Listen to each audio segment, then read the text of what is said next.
Alright gamers, I'm back. I think I know what I want to do as well.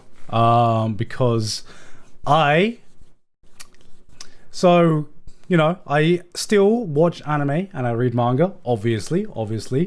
Let me tell you what I've just recently caught up to. If you couldn't tell by some of my tweets, I've caught up to One Piece. And I want to talk about One Piece because I have not had a chance to talk to anyone about One Piece yet, and I need to get that off my chest, right? I need to get that off my chest, okay? So, my apologies if there is no One Piece fans so far. Please don't spoil the current chapters or anything like that. But let's do a tier list for like One Piece arcs or something like that, right? Because that just gives me a chance to talk about One Piece, and that's what I want to do right now. Because holy fuck, One Piece is so fucking hype. Alright, there must be a tier list for One Piece arcs. I'll change the title of the stream as well. I'm still on episode 0, so please don't spoil my guy. You got a long way to go. You got a long way to go.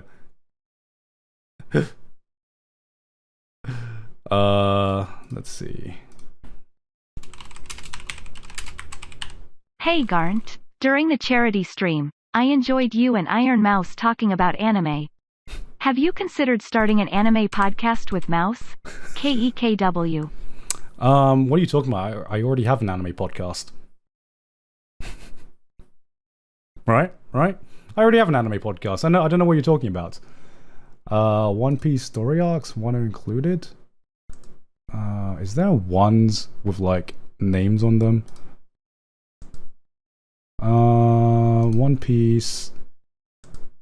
There must be a tier list maker. Honestly though, Mouse, if you're watching, I would love to talk anime with you more. I had like such a good time in the live stream, just chatting shit about Fate and anime. I haven't forgotten what you said about asking me and Sid to go on Speak of the Devil.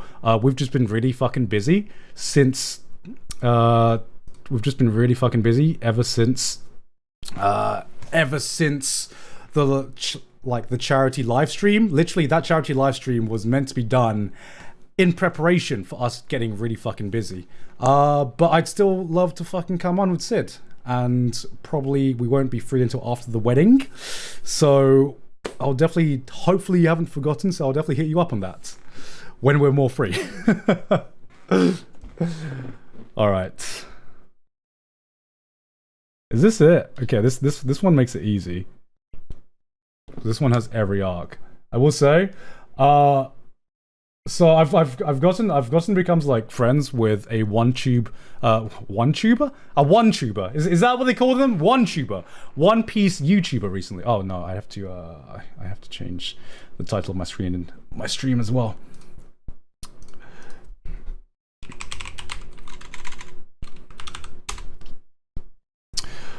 I was I did become friends with a One Piece YouTuber. Fucking hell, I can't fucking speak to. I'm so bad at multitasking. Like I did become friends with a One Piece YouTuber recently. It's Ohara Reviews, if you know who Ohara is. He recently just joined Geeks Plus, and I did ask him if he wanted to review, if he wanted to rank all of the One Piece arcs together. But right now, I'm just way too fucking hype. And if you're watching this, dude, I'm sorry, I couldn't wait. We'll do another ranking video together. Maybe One Piece characters or something like that. Ranking every One Piece arc. Alright. I'll put possible spoilers.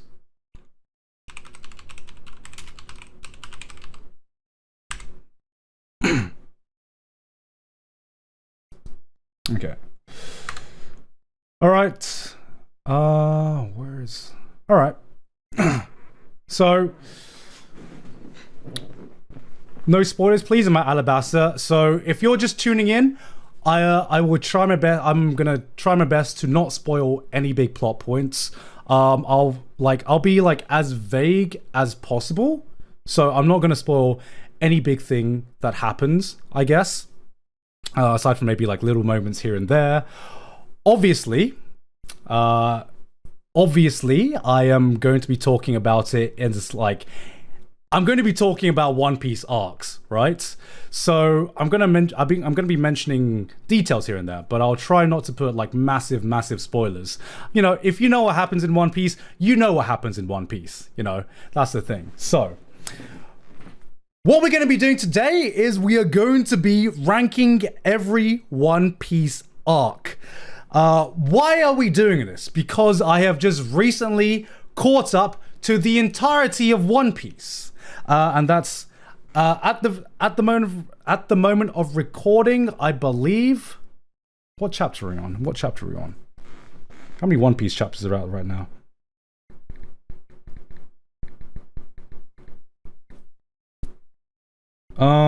We are on chapter 1048. So I believe right now I have read up to chapter 1047. So I haven't read the latest chapter yet.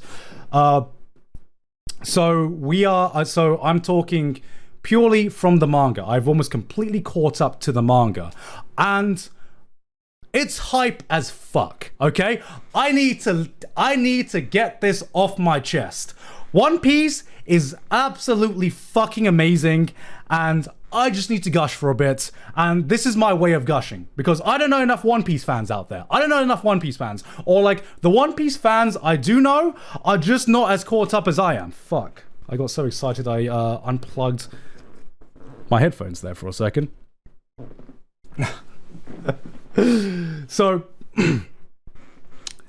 So I know you guys exist. I know you guys are out there. But none of my immediate friends that I've seen recently are One Piece fans, aside from Ohara. I've been in England. No one in England is a One Piece fan. So this is my way just to talk about One Piece, because I feel like I haven't had a chance to properly talk about One Piece in detail. I've talked about the fact that I really like One Piece. I've talked about the fact that it's like an S-tier manga and anime and shonen. Maybe not anime, actually. Anime is debatable, but definitely manga. It is one of my favorite manga of all time. And now I get to talk about it in person. There's a One Piece podcast with Ohara. You can collab with them. Well, yeah, I'll probably be doing One Piece content with Ohara eventually down the line. Like, okay, so let me get my I guess like this kind of feels like a meetup, right? This kind of feels like a speed dating app, you know? Let me get my like One Piece history out of the way, you know? So guys, this is my One Piece history, okay? So I actually got into One Piece during the 4Kids dub. I know, don't judge. Like I actually got into One Piece with the 4Kids dub. I know it was awful, but it actually got me interested into One Piece. And then I started watching the anime in Japanese, and I kind of realized that, oh my god, like the One Piece dub was just awful. So then I started watching the anime, and this was watching it subbed. So this was back in the day, and I watched it, I believe, I watched the anime up until the Whitebeard War arc, and then I think it was like after the Whitebeard War arc that I kind of like got really impatient with the anime pacing, because I think my biggest problem with the anime is that it's not like the moments that hit, because even to this day, like the moments in the anime that are like the peak moments, they are still absolutely amazing. What I hate is just the pacing of the anime and just like the amount of filler, because with something like Naruto, at least like all of the filler is like in an arc, right? So you can easily skip the filler. But with the One Piece anime, they've incorporated the filler into the episodes itself, so it's so fucking hard to skip it. And so after the Whitebeard arc, that really tasted my patience. And so that's when I started just reading the manga. I became a manga only afterwards. I still on occasion, like, I still look at clips from the anime just to see how some of my favorite moments have been animated. But for the most part, I mostly read the manga. And the Whitebeard arc, the Marineford arc. I believe that's the official name, right?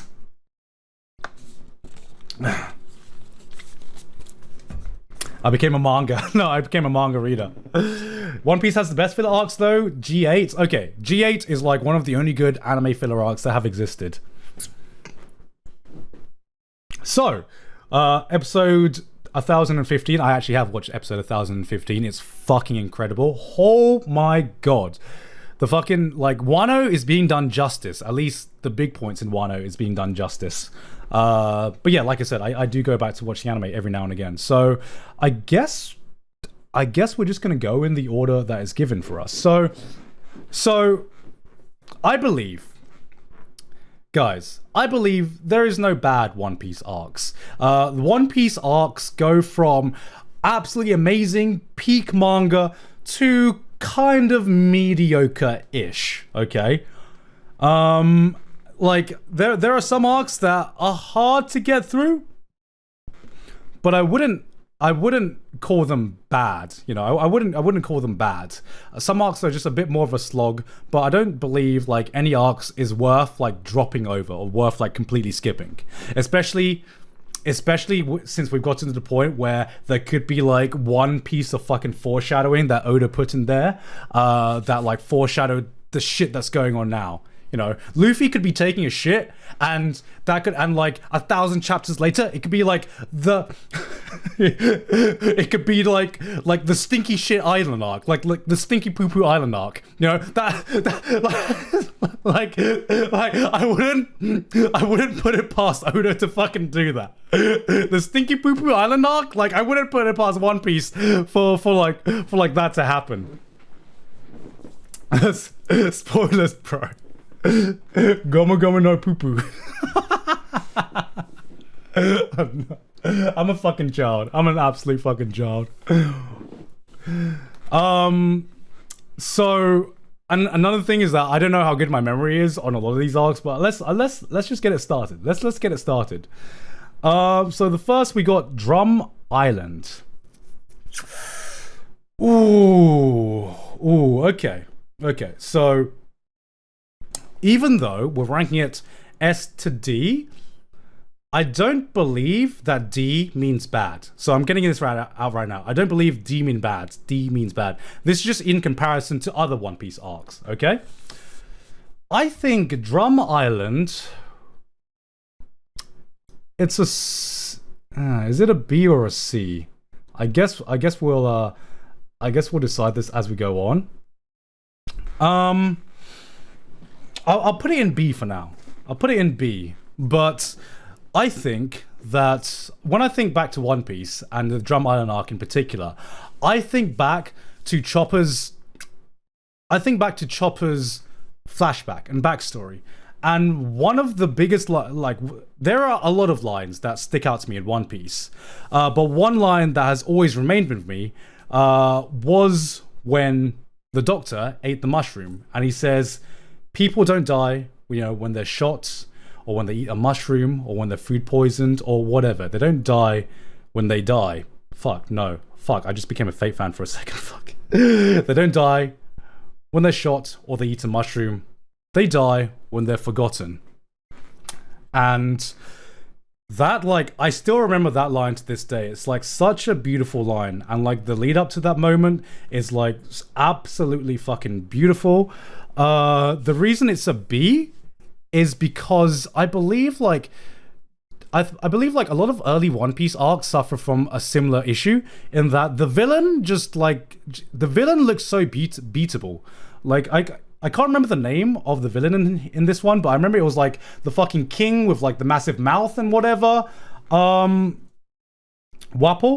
that's the one. Wapol was like a mid as fuck villain. Like honestly, like he was designed to be hated, and that he certainly did his job, but also he was weak as fuck. Like he was weak as fuck, right? There was never a doubt that Luffy was going to defeat him. You know, that he was... Fucking... Who said Kirby? Who said Kirby? That is the exact villain. That is the exact villain. Fuck, is this a C? Now that I think about it, there's not a lot that really stands out to me about Drum Island, aside from the flashback and the point where Chopper joins the Straw Hats. It might be a C, actually. It might be a C. I'll put it down for C now. Because that's all I can think back when I can think Drum Island. Is there anything that I'm missing? Oh, the climb as well. Ooh.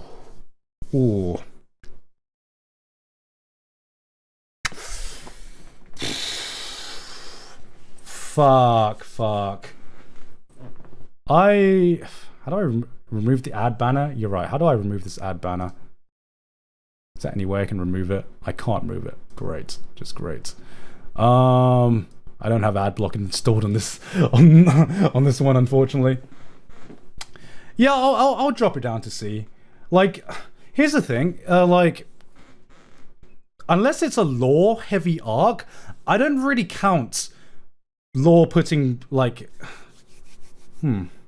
What was the lore that was put into this arc? Because it's hard to categorize One Piece arcs based on like the grander lore alone. Because a lot of the grander lore alone didn't make sense until like thousands and thousands of chapters ahead. Like, for example, the lore that was recently just revealed about the Skypia arc that has just come into effect. I'm not going to spoil what that is. Like, I don't fucking remember that lore. Like, I barely remember that lore. Right? So, it's hard to judge it because you would have to judge One Piece based on everything in itself. Right? And my problem with that is that I barely remember lore details being dropped. So, I don't remember what lore details was dropped in Drum Island. There's only like a few arcs that are really, really overall lore heavy, and I feel like that mostly plays a part post-time skip, because I think that a lot of the times, pre-time skip One Piece, you can judge a lot of these within its own bubble. I think Drum Island works as a fantastic story, as a standalone story, and having said that, also Alabasta as well. Alabasta, S tier for me. Alabasta is one of my favorite arcs. And one of the reasons it's one of my favorite arcs is it works so well as like a standalone, like Alabasta works well as a standalone story and as a One Piece story as well. I've often said this, but if Alabasta was its own anime and you somehow got like you got like an episode or two to like set the scene and set the premise of Alabasta in like a standalone 26 episode seasonal anime, it would be like contender for anime of the year. It could easily be a standalone anime, and you'd end with them putting their arms up, and it would be like a fucking incredible anime. It was the first time I felt like a villain was truly threatening to Luffy. I feel like Crocodile has so much fucking swag. Crocodile has so much swag. It was the first time where you saw a villain and you're like, fucking hell, this guy is a badass. Holy fuck. Like you go from the villains that were like introduced in East Blue and like the Grand Line before, and you're like, these like, who is this guy? Arlong who? You know, fucking, like, I don't even remember, like, the villains before, aside from, like, one or two. But Crocodile was someone who was built up, and he very much met the hype. And another thing that was incredible as well was just Vivi. Vivi was, like, such a nice addition to not only the Straw Hat crew. Vivi was like such a nice addition to the Straw Hat crew. She worked well with that chemistry and everything like that, but because of how involved she was within the wider Alabasta story arc, it just got me more invested. Like, seeing her so desperate to stop what happened in Alabasta, and seeing her just love her country and trying so hard for it is just, oh my god. There's I really like. I can't. Or Bond Clay as well, but I feel like Bond Clay doesn't come into effect until afterwards. Obviously, I like Bond Clay as a character, but Alabasta is not the arc that sold me on Bond Clay. Like when I think back to One Piece, there are so many moments in One Piece. It's hard to judge an arc by like its, you know, how well the story is told, and just like how well it's structured in general. And the reason for that is I don't remember a lot of One Piece. Do you guys remember a lot of One Piece? I don't remember a lot of One Piece. I don't remember like the finer details. I remember moments, and I remember how much arcs stood out to me at the time.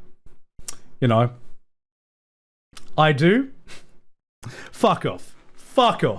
Like One Piece is like 1,000 chapters long. Like unless you are reading that regularly, unless you're like rereading that regularly, there's a lot of details that you can forget, and and I remember a lot, but I'm not going to claim I remember everything.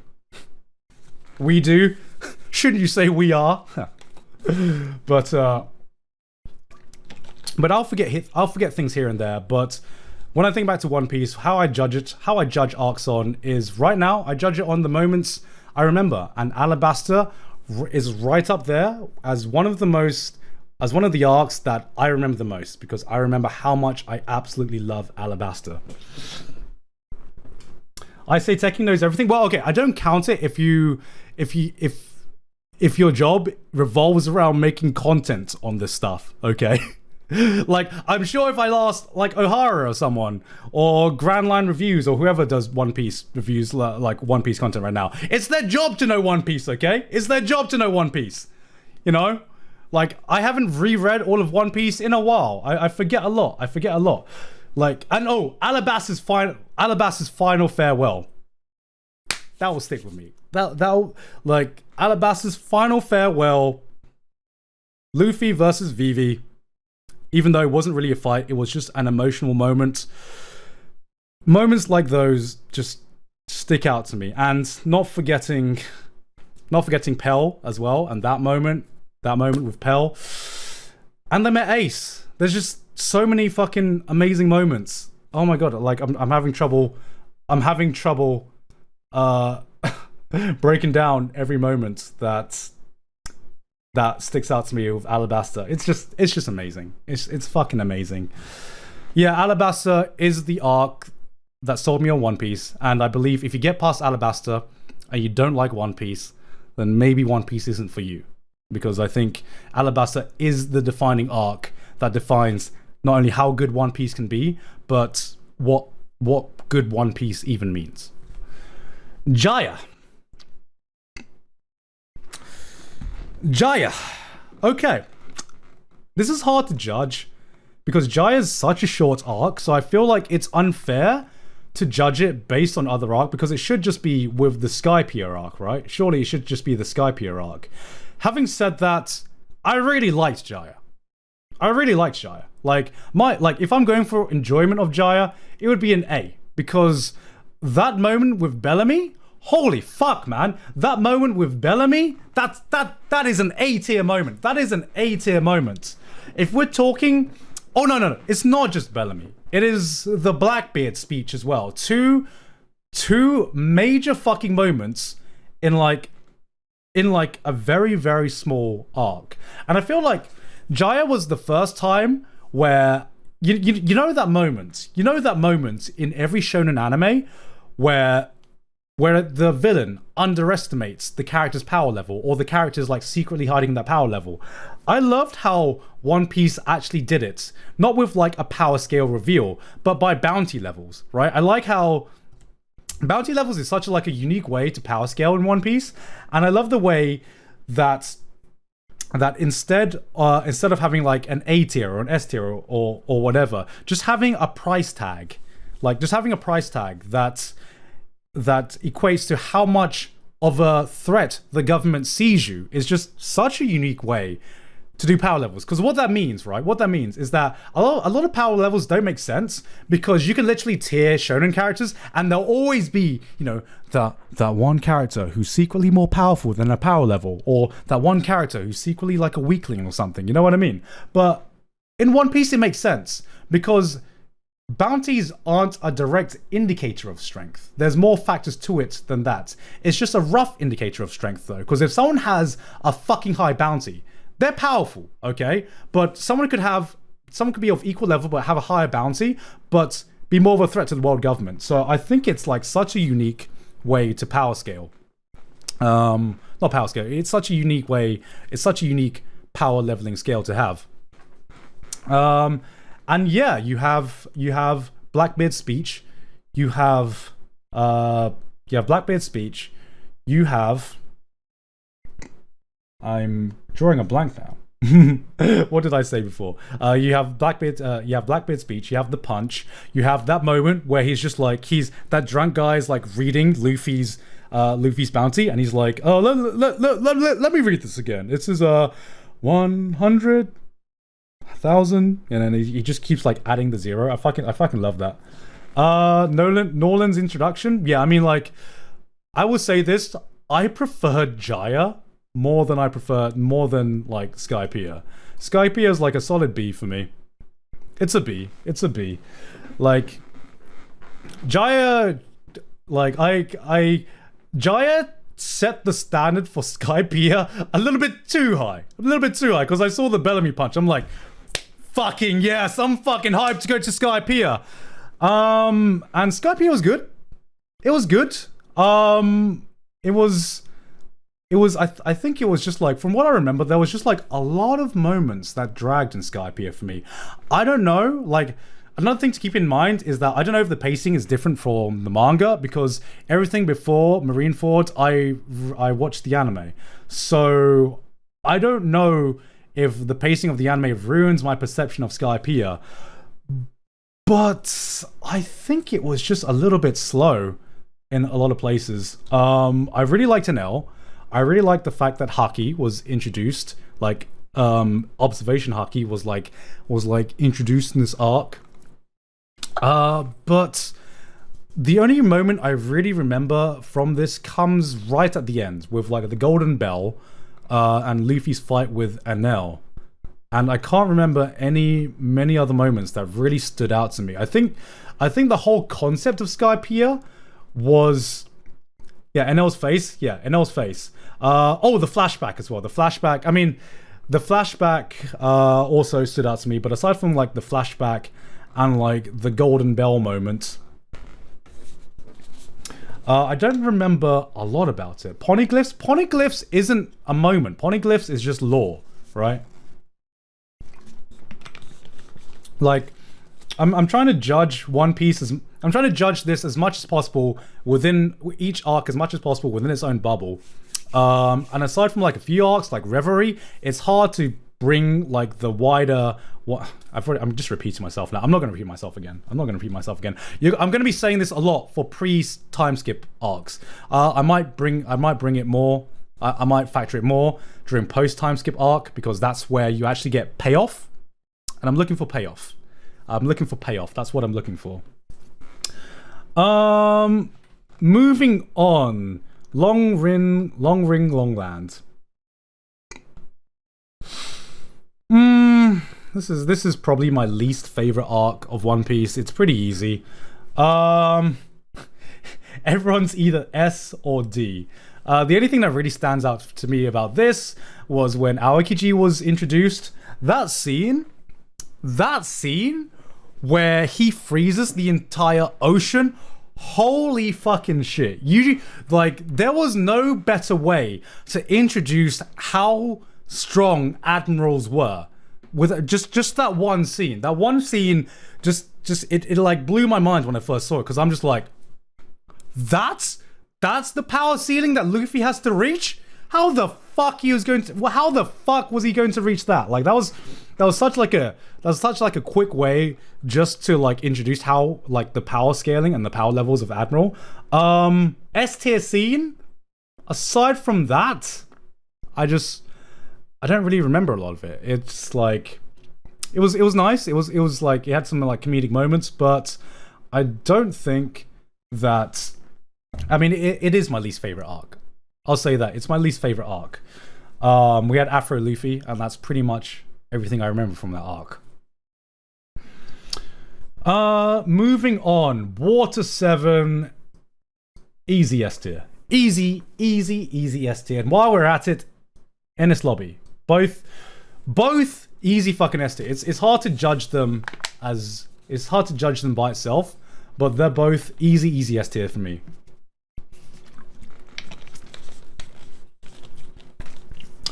Where do I even start? Where? Okay, I guess I gotta start with Water 7. Those are two different arcs. Yeah, I know, right? I don't know why this is counted as two different arcs when they're both like the same arc to me. Wait, what? Before I start talking about this, post Enies Lobby, that's its own arc. What was so special about post Enies Lobby that it's its own arc? That's so confusing. That's really fucking confusing. I'm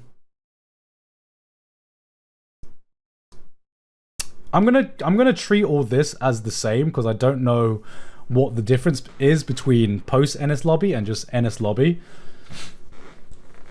Okay, here's another reason why I'm trying not to put like a lot of like lore dumps into a lot of like, let me say that again. Here's another reason why I'm not trying not to factor like a lot of the lore dumps into the individual arcs. Like one of my favorite parts of One Piece is, you know, that moment after every arc, and then it like you get a flash of what everyone else is doing in the world and bounties get updated and stuff like that. That's like one of my favorite moments in like One Piece, you know. I can't put that into an arc. I can't put that into a singular arc or singular moment, but like I just love that fact. I love when you get to see the wider world and you see what everyone else is doing, you know what I mean? Like that part I group in with the arc that preceded it, you know. Like, because there's always like crazy shit happening. Everyone's always doing like the most craziest shit, and I just love seeing what happens. Like, I'm so excited. I'm so fucking excited for when Wano ends, and then we get to see just like whatever the reaction is going on in the rest of the world after the events of Wano. Bruh, I am so fucking hyped. I'm so fucking hyped, man. That's like one of my favorite parts of One Piece. Even though it's not technically an arc in and of itself. So if post Enies Lobby is just what happens post Enies Lobby, then this is I just put it in with Enies Lobby itself. All right, back to this one. So Water 7 is fucking incredible. It's been the only moment so far where I feel like we've really had like this has been by far the biggest conflict we've had between the crewmates. You had Luffy versus Usopp, and I mean we all knew the outcome of that battle, but it didn't make it any less. It didn't make it any less emotional. There were so many moments that hit me in this arc, and that is one of the moments that really stands out, because it's not like it's the thing that shocked me the most about that was it didn't even occur to me that the crew could have a conflict together. Before One Piece, before Water 7, you just always felt that this was like a happy-go-lucky series. It was like a good feeling show, aside from when they fight a villain or whatever's going on in the wider world, or in flashbacks. But you felt like the crew was tight. Nothing was going to happen with the crew. That was just like comedic. They were fucking tight. And then I was like, before the fight, I just remember like the tension building up, and it was the point where like Sanji kicked Usopp. It's like such a small moment, but I remember being like, oh my god. I actually felt like my mates, like some of my best mates were fighting. I was just like, guys, please Please fucking stop. Please stop, guy. He kicked Luffy. Oh no, he kicked Luffy. Sorry. It's been a while since I watched it. When he kicked Luffy. Sorry, when he kicked Luffy, and I'm just like, fuck, man. I felt bad. I mean, I got it because Luffy was about to say something awful, and you really felt really sad that it felt like your mates were arguing and your mates were having a fight, and you weren't involved, but you just wanted them to get along, and seeing that build up happen to the fight, that it hit so fucking hard, but it was so good. Leading up to, of course, Nico Robin. Of course, we had Frankie's backstory, which to me is I was gonna say Frankie and Robin's backstory, which fuck. At the time, I thought it was one of the saddest backstories in One Piece so far. I don't know if that still holds true. But it's definitely they are both definitely one of the best. They are definitely both one of the best backstories that have happened so far. It is. Yeah, Don, man, Don. Both was heartbreaking. But this is the problem. This is the problem when talking about One Piece, right? When I say I think this is the best X, I'm just like, wait a minute. One Piece is fucking 5 other moments that can compete with that. That's the problem with being a One Piece fan, man. Yeah, their backstory was top tier in terms of One Piece level. But even after that, you had everything going on with Nico Robin, and just seeing her character development and seeing her character shift from being this cold-hearted woman who was always detached from the crew to seeing her properly not only being accepted but wanting to be a part of the crew. You saw Robin being one of the Straw Hats in this arc, and seeing that turn was so emotionally gratifying. The "I want to live" line, holy oh my god, I need to step back. I need to step back for a second. I'm getting emotional, guys. I'm getting emotional talking about this. I need a break, man. One Piece fans, when they talk about One Piece, man, it's got me acting up. It's got me acting up because it's not only that. It's not only that, because that moment had so many fucking. How do I break this? It had so many fucking emotions. You got that. You got obviously that. You're crying. But before that, Soga King, shoot the flag. Oh, the hype. The fucking hype! Oh my god! We went. We went from just a hype moment of just that walk up to the face-off against the CP9. Chills, man, chills. Not only that, you had them just declaring war against the world government. We went from a PogChamp moment to a Bible thump moment within the space of a few panels, man. There's so many fucking emotions in there. It's how do I even fucking condense everything that's good about Enies Lobby and Water 7 into one moment? And then but guys, it doesn't end there. How about you want more? How about Gear 2nd Luffy? How about Gear 3rd Luffy? In one fucking arc. Do you know how fucking mind-blowing it was? In shonen battle manga, normally you build up to your main character getting one power-up. And Oda's no, guys, one power-up, pathetic. Amateur level. Oh, I'll give you 2 power-ups in one. 2 power-up forms in one. They went absolutely fucking ham with this. You got Luffy versus Rob Lucy, which to me is Luffy. You got Luffy versus Rob Lucy, which to me is still one of my favorite fights. One of my favorite Luffy fights of all time. I think it is my favorite fight still to this day of all time. Rob Gucci. Bro, he was Rob Gucci, man. He was Rob Gucci. And then, like, after all that, if you hadn't had enough amazing fucking moments, you had the moment with Going Merry, you know. Luffy versus Kategori, I think I actually prefer Luffy versus Rob. Like, I think I prefer Luffy versus Rob. Like, this arc, Water 7 and Enies Lobby was just the full package. It was the entire One Piece full package. I've probably missed an amazing moment in this arc. It is one of the best One Piece arcs of all time, and it deserves to be up there in S tier. And do you know what's incredible? Do you know what's incredible? I've said all this. I've fanboyed this much. I don't even know if it is the best arc of all time of One Piece. like the fact that Oda can drop this and be like, nah, wait a minute, we've got more coming. Just says so fucking much. But it's definitely in the top 5. I'm gonna take a quick break because I need to cool a bit. I'm gonna take a piss break because I think I was about to wet my pants talking about some of the moments in there. I will be back, sir. Oh my god.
Okay, I'm back. I'm like cooled down now. I'm like cooled down. Whew. Sorry. That's just me, a One Piece fan. Just getting a bit too excited there. We'll bring it down. We'll bring it down. That was fast. I know. I just needed I needed to urinate my hype away to reset myself. Also, I realized that I said before I would try not to spoil. I don't think that could happen. I think I just got too excited that I just completely forgot that I said that. So, apologies. Apologies. It's impossible. It's impossible, guys. It's impossible. I can't contain my hype without talking about it. Okay, so so it's already happened. It's already happened. Spoil except Wano? Okay, I won't spoil Wano because I understand a lot of people aren't caught up with it. We'll do Wano last, actually. We'll do Wano last. So, just in case, you can like just drop out for a second, but I won't I won't spoil it too much. All right. Thriller Bark. Go by order? That's a good idea, actually. That's a really good idea. I will go by order. Okay. What order does this go in? Yeah, going by order is a good idea.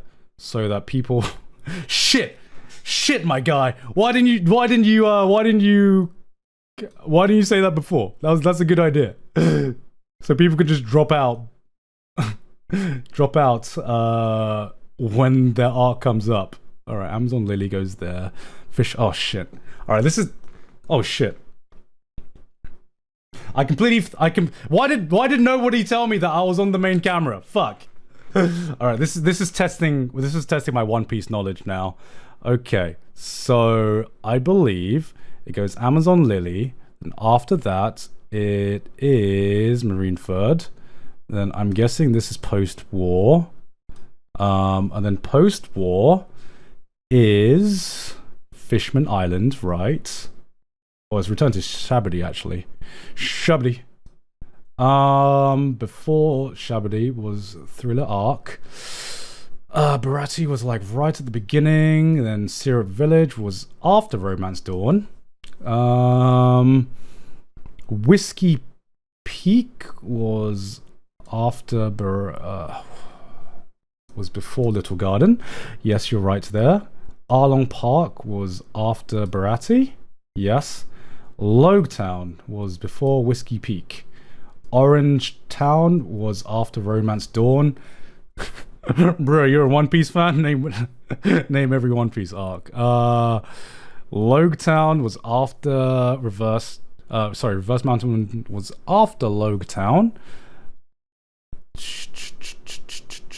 I think that's correct. Okay, actually, like, I think that's correct for pre-time skip. Post-time skip, you got Return to Sabaody, Fishman Island. No, wait. Impel Down is before Marineford. Yes, that is it. Then you got Fishman Island, then Punk Hazard, then it was Dressrosa. No, shit. Where's Reverie? I'm not gonna get a full score because I can't fucking remember where Reverie goes. Was it before Whole Cake? Was it after Whole Cake? Fuck. Alright guys, I'm gonna need help. After Whole Cake? Okay, it was after Whole Cake. Okay. And yeah. Yeah, I think that's all correct. Correctamundo. Right. Damn. Could have got that could have got that S could have got 100 after 100, but I got like 99 out of 100. Fake One Piece fan, I know. All right. So let's start this all over again. So next. So now that we're going in order, if there's an arc that you haven't experienced yet, you can feel free to dip in, dip out. I don't care. You know, I'm doing this because I want to gush about One Piece. So if you want to dip out, then understandable. Have a nice day. So going to. Isn't your leave tomorrow? Aren't you leaving tomorrow? Why are you discussing One Piece? Because when is there a better time to discuss One Piece? Romance Dawn, I feel like it's a C. I mean, it sets the stage, yeah, but there's not really much I remember about it. I mean, it just introduces Luffy, it introduces Shanks, it introduces just like the first few. It's just an introductory chapter. It's an introductory arc, like introduces Zoro and Nami and all that stuff. Yeah, it's a C. I don't really have much to say about this. It's a B. Why would it be a B? What's some like amazing moments from Romance Dawn? I can't think of any amazing romance. Shank loses an arm. Hello, that's like a setup. Like, like I feel like Shanks losing an arm would have hit more if we knew who Shanks was at the time. You know what I mean? Like if Shanks losing an arm after like halfway through One Piece, where like the Yonkai were introduced and the Shishibukai were introduced, you know, it'll be like, yo, what? Shanks lost an arm to a fucking Sea King? Was it even a Sea King? I don't know. Like, Shanks lost a fucking arm to a sea monster? But like, back then you were just like, damn, that bro lost an arm. Bruh, like, are you fucking kidding me? Like, shonen anime characters lose limbs, like, fucking I lose, like, I don't know what I was about to say. Like, shonen anime characters lose more limbs than the pizza crusts I throw away. You know, like, it's better in hindsight than it is in the moment. You know. So, like, it's not like a bad arc, but it's really just setting up the first ever introduction of haki. That's we didn't know what haki was. You know, we didn't know what haki was back then. It wasn't really like the introduction of haki. Haki was introduced when it was explained. In my eyes, you know. That's when it was. It's foreshadowing. Look, like I am willing to suck Oda's dick as much as the next One Piece fan, guys. But like I feel like, to me, Haki was given a name, right? So there was a point when Haki, you know, where we saw Shanks do the Conqueror's Haki, and we saw in Skypia where they had the observation Haki. I can't even remember what it was called back then, but like I feel like there are some points where I feel like it was proper foreshadowing, and there are some things that I feel were just like a happy coincidence. And this isn't like taking anything away from Oda, but I feel like there's things like Shanks losing his arm and like Shanks using Conqueror's Haki, and like, yeah, okay, technically it is foreshadowing to Conqueror's Haki, but I really fucking doubt. It could be wrong, but I really fucking doubt that Oda had got the entire system of Conqueror's Haki within chapter 1, you know? Yeah, so Romance Dawn is C tier for me. Zoro's backstory was okay. Don't doubt that. Don't doubt Goda. You're 100% wrong. I could be wrong. But like, I'm suggesting that Oda is human, guys. Is that wrong? Is it wrong to suggest that Oda is human and he didn't have he is human, guys. Oda has got on record for saying that One Piece was going to like end way earlier than it would right now. You know, I think he had the basic outline of what he wanted One Piece to be, but I don't think that even he knew how big the world was going to be when he started it. He had a basic idea. Oda doesn't get food poisoning, therefore he is a god. But Oda, that doesn't take anything away from Oda. He is an absolutely amazing writer. I just think there are some things that I'm like, come on, guys, come on. That's a little bit of a stretch. I'm a massive One Piece fan, but that's like stretching it. Oda is fucking human after all. Orange Town D tier. It's my second least favorite arc after Long Ring Long Land arc. Luffy stretches. Thank you. Luffy does stretch. Yeah, I just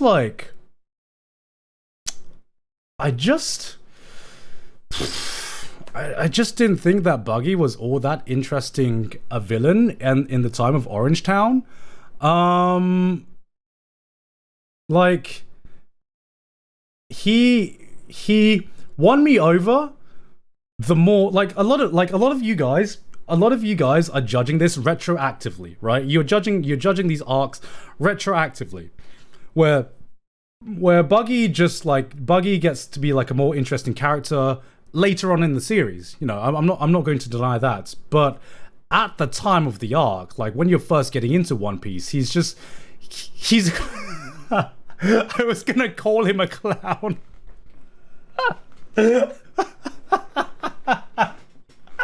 I'm done.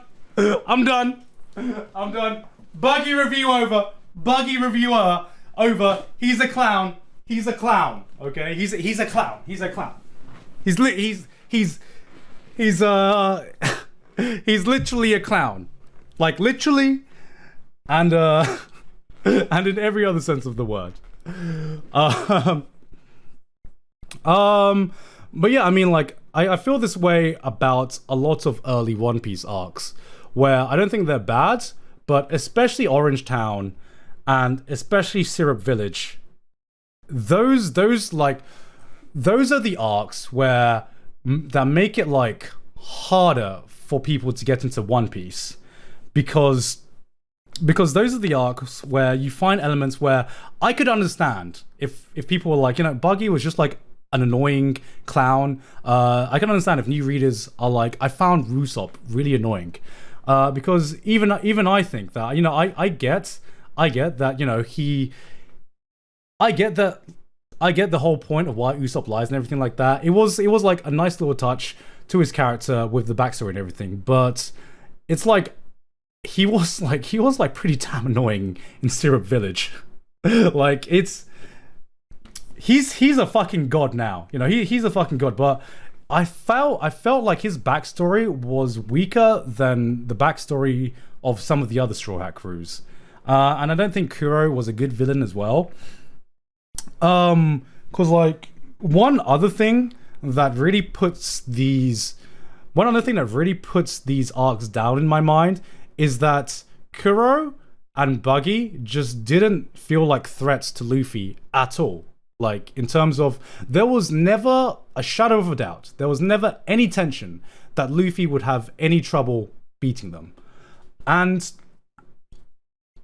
I feel like with early One Piece, because people are just starting to get into it, that can put people off, right? Because that can make people feel like, oh, this is just like another generic shonen where the good guy comes in and beats up the bad guy. You know, I wouldn't put it past people to read these first arcs and kind of think that, because it did very much feel reminiscent of like some more forgettable shonen arcs out there.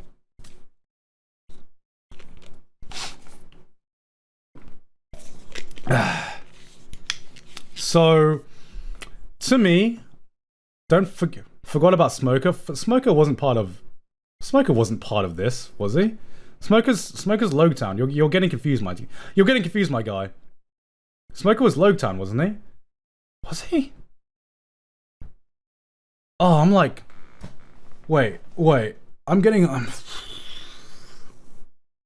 Shit, no. He was chasing Luffy in Logtown. No, was he Logtown? God, I'm so confused. Garnt, you're right, man. Chat's got. Who is the fake One Piece now, fan? Who's the fake One Piece fan now, chat? Who is the fake One Piece fan now? Ha. Gaslighting me. No, I was just like, no. Smoker's from Logtown. Fucking. Can't believe you're about to gaslight me like that. No, if it was just one person, I would have just ignored it, but it was like several people, and I'm just like, fuck. Maybe I don't remember One Piece as well as I do. Fuck, man. Where are those people? Where are those people that are like, I remember all of One Piece? Hello, I remember every detail of One Piece. Huh? Fucking exposed. So yeah, like, to me, Orange Town and Syrip Village is some of the more forgettable moments of One Piece, and I feel like it's those two arcs in particular that are responsible for maybe putting a lot of people off One Piece to begin with. You know that meme where One Piece fans are like, it gets better in like 50 episodes. I think a lot of that is to do with just how Orange Town and Syrip Village is. And then we get to Baratie. It's either B or C for me. I'm gonna put it B. It's Baratie, I think, yeah, it was definitely better than Drum Island. I've really thought a lot of One Piece fans talk about how Arlong is the turning point for when One Piece, gets good. but I really think that was Baratie. I think Baratie is when One Piece gets good. Arlong is when you see some amazing moments in One Piece. Arlong is when you see One Piece's first amazing moments. But there are still like some really, really good fucking moments in Baratie. Obviously, you have Sanji's backstory, and you have Mihawk. Those are like the two big moments in One Piece in Baratie that really stand out. Like, thinking back now about Mihawk, like, Mihawk might even push Baratie into A tier. Because I completely forgot about the Mihawk moment. Like, the Mihawk moment, I think, was the moment that sold me on One Piece. Okay, here's how amazing the Mihawk moment was. It sold me on One Piece in the 4Kids dub. You know, a moment must be fucking amazing if it sold me during the fucking 4Kids dub, okay? But I'm going to keep it in B just for now, just in case there are a lot of A tier stuff that I'm forgetting with other arcs. But for me, B is for Baratie. Baratie is when One Piece gets good. You know, One Piece gets good in Baratie. But then Arlong Park is when One Piece has its first absolutely killer. If you don't like One Piece after Arlong Park, you probably don't like One Piece, period. Arlong Park is A tier, maybe S tier, probably A tier, just because of like the absolute standard of S tiers. It hurts me to put Arlong Park. yeah. So that actually worked perfectly. You got B for Baratie, A for Arlong Park. That works perfectly. The Nami moment is fucking incredible. It was the first moment in One Piece that left me speechless. There are a lot of moments in One Piece that left me speechless, but that moment, in the anime at least, I don't know how it played out in the manga, that moment where she takes the knife and she stabs the tattoo, stabs the arm, I was just completely silent. You could hear a fucking pin drop if, you know, Nami wasn't saying anything. That was the moment that sold me on just like how good One Piece could get. And then on top of that, you had the moment afterwards where Luffy stops her and then Nami like asks for help. And that was like the only moment that has topped that in my mind, the only moment that has topped that kind of moment in my mind was the Nico Robin moment, you know, and that's why Enies Lobby is in S tier. But that was still an amazing moment. Because after that was completely followed by just one of many epic walks you've seen in One Piece. Like that shot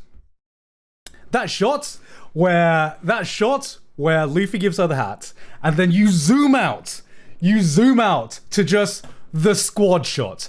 You know the fucking squad shots. You know, there are some squad shots that are just like, man, that's cheesy as fuck. Why are you doing a squad shot like that? Like, what? Like, One Piece is the master at squad shots. There is no other anime that gives me the complete goosebumps as much as One Piece squad shots. Because you know why?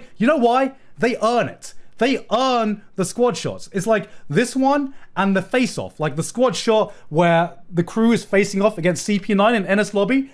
Two of the best squad shots in the history of manga in my mind. Like, just it epitomizes just like me and the boys, man. Oh, I'm getting fucking goosebumps again just fucking talking about it.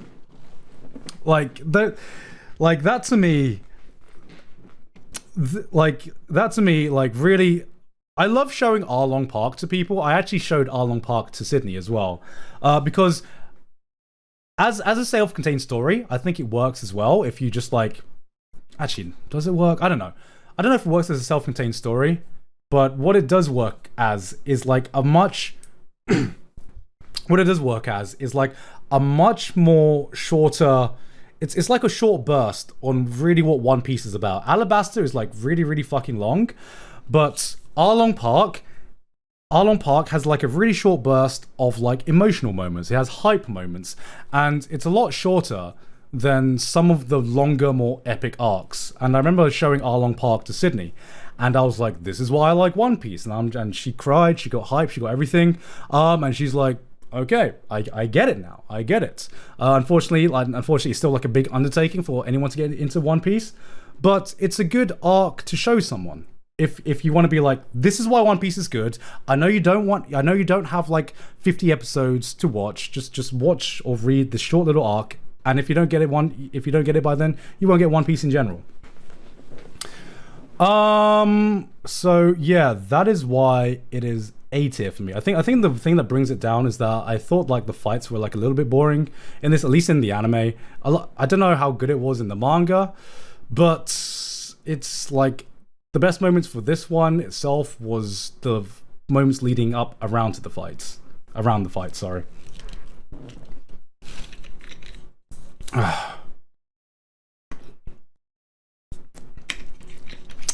Alright. You watched the anime? That explains everything? Yeah, I watched the anime. I'm an anime only watcher up to Marineford. Okay, moving on to Logtown. Logtown, I also think is a B. I really enjoyed Logtown.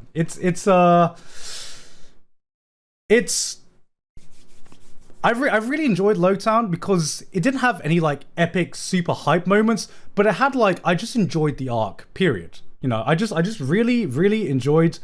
It was just a very enjoyable arc, period. Not because of any major plot developments, but just because of like a lot of little moments. You know, you had Zoro like throwing up the sword and seeing if his arm would be cut. I fucking loved that moment. That was like a badass moment. You had Tashigi and her whole interaction with Zoro.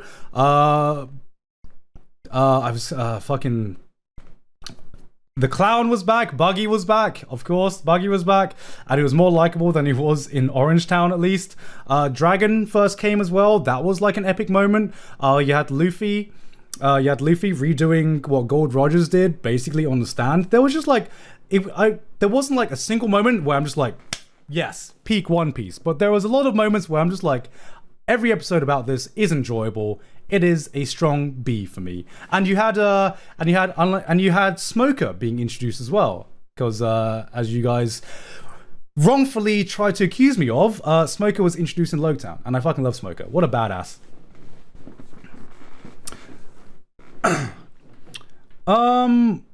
Reverse Island.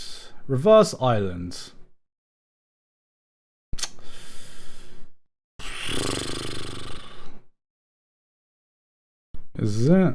I'm gonna put that at C. I don't really remember much about Reverse Island. One thing, Laboon was just, it was an okay. It was an okay story. I didn't feel too much for Laboon. I think the most interesting thing about Reverse Island to me, like the most interesting thing about Reverse Mountain. The most interesting thing about Reverse Mountain for me was just learning about the Grand Line. Like that was it. Like just learning about how the Grand Line works, because you know the Grand Line was like built up as, you know, the Giga Chad of seas, and just seeing like Reverse Mountain and seeing them go up, and that scene where they show their they share their dreams, they put their legs on the keg and they toast to it, they're going off to the Grand Line.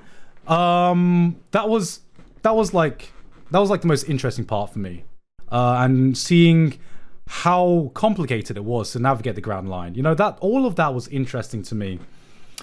But aside from that, I don't really remember much about Reverse Mountain. It was just it feels more like a transition arc rather than a full-on arc itself. So that's why it goes to C. Then we have Whiskey Peak.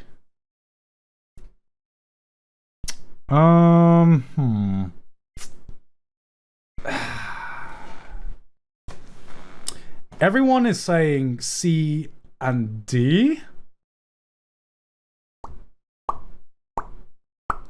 You know what? You know what? I'm gonna do something crazy, guys. I'm gonna do something crazy. I'm gonna put it in B. We're going by enjoyment, right? We're going by enjoyment. I enjoyed Whiskey Peak as much as Logtown. Do you know why? Do you know why? We got to see Zoro be a fucking Chad, and that was just so fun to watch. That like seeing Zoro take on like the 100 assassins or whatever. That was like that was so much fun. That was so much fun. Like Zoro, the Minority Hunter. Oh no. Oh no. Like I don't know, it's a very short arc that doesn't really mean much aside from like it introduces what's Crocodile's crew called again. It doesn't mean much in the wider world of things. This was just like a really fun little arc. Like Baroque Works, yeah, it introduced Baroque Works. Zoro taking on Baroque Works was just really fun. I think one of my favorite scenes with Zoro was when he was like fighting the 100 people, and then you know he's escaping from them, and then who's like the buff black girl who he encounters like in the middle of it, and I remember like him facing up against her, and like it cuts away because I'm like, holy fuck. Now Miss Monday, okay, yeah, Muscle Woman, okay, so yeah, he faces off against Miss Monday. I'm like, oh, a challenger has appeared. Cuts to the next shot. Zoro just like got her fucking face in her fist, and she's like screaming in pain. I'm like, what a fucking Chad, you know? It was just fun. I don't know. It was just fun. Yeah, and then what else happened in that arc? Robin gets introduced as well, and Robin was just like Nami was introduced, and she was like the femme fatale character, you know, because you know Nami, she like before then she was just like seducing pirate crews and then like fucking escaping with their treasure. I'm like, when Robin shows up, I'm like, yo, that's where the real G is. My god, like when Robin was introduced, I'm like, I want to know more about her. Tell me more about her, please.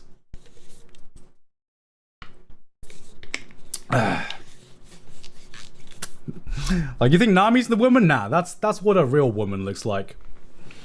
And then then we find out Vivi's. It sets up Alabasta. That doesn't really mean much to me because that's Alabasta is when the payoff is. Yeah, Whiskey Peak is just a fun arc. I know a lot of people don't rate this arc, but I just have fun seeing Zoro be fucking Zoro. And this was like Zoro's arc to shine before other badass moments. Yeah. Moving on to Little Garden.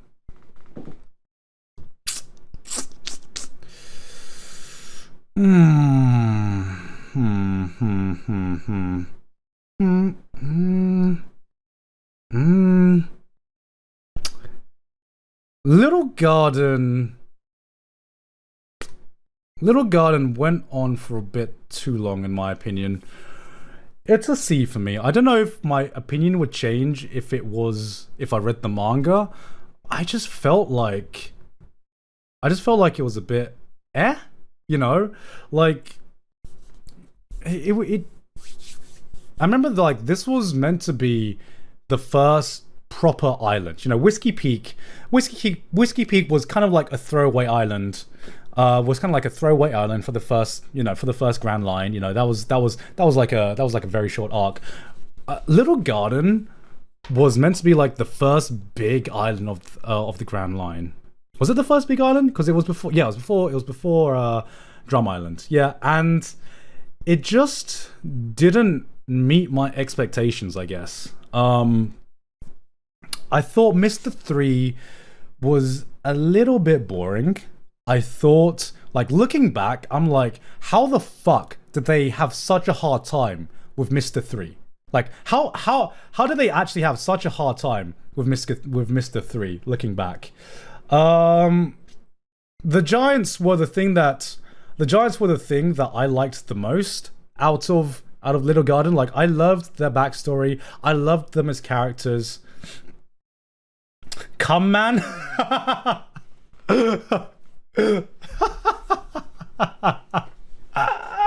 Mr. 3 is just the crusty cum man. That's pretty much it.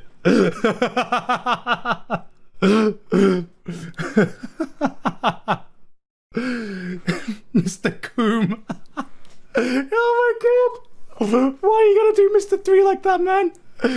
Mr. 3.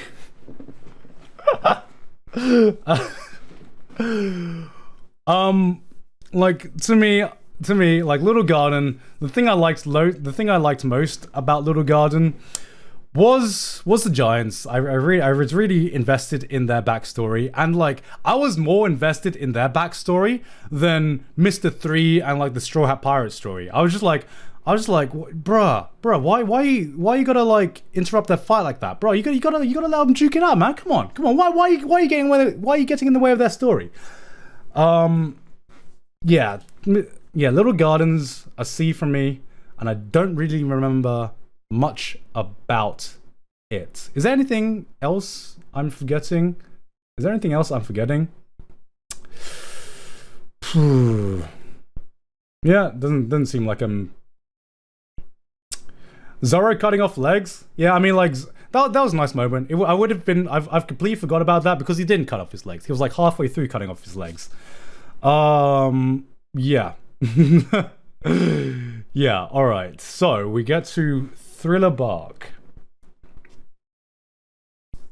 This one's hard.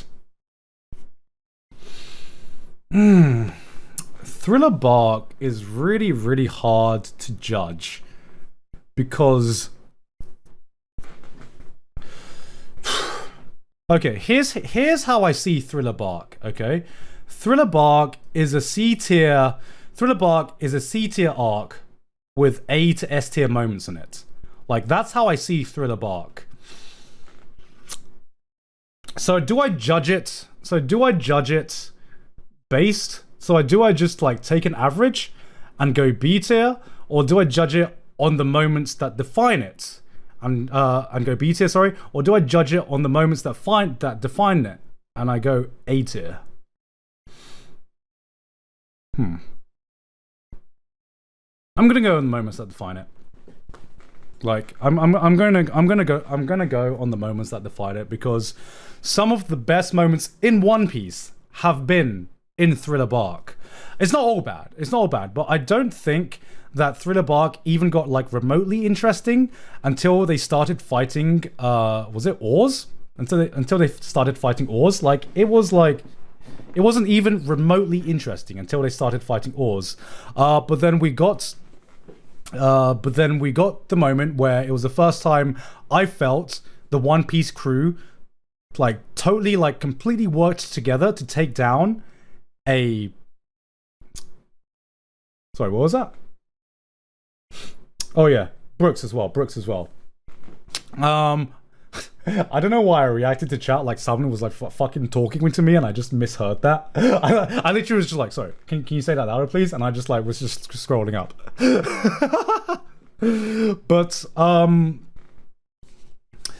But yeah, like, to me, Thriller Bark, there was like one moment that stood out before the Oars fight, and that was Luffy putting the zombie back down. But like, I think aside from that, before the Oars fight, there wasn't really anything about the arc that stood out to me. I thought Gecko Moria was really disappointing as a Shishibukai. You know, like, it was a slog to get through a lot of this arc. Having fucking said that, I thought that obviously the Zoro moment, like, as you can see with Whiskey Peak, I am a Zoro simp. My fucking god, like, to me, that Zoro moment with Kuma and just the nothing at all, That to me like shot Zoro up as my favorite One Piece crewmate. If Zoro needed to stamp his authority on just absolutely how much of a Giga Chad he is, that was the moment that did it. That was the moment that did it for me.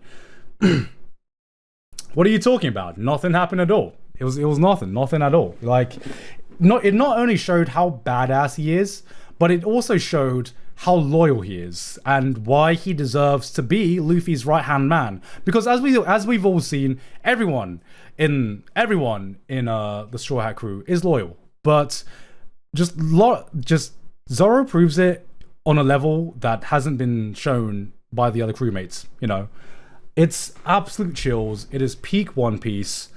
And I think that is why I'm going to keep it at A tier, even though, like I said, I think overall, Thriller Bark is just like a C tier. Thriller Bark is just like a C tier arc. But because like the high points of Thriller Bark just make me forget about how much of a slog other points in the arc it was as well. Another great moment as well is obviously Brooks' backstory.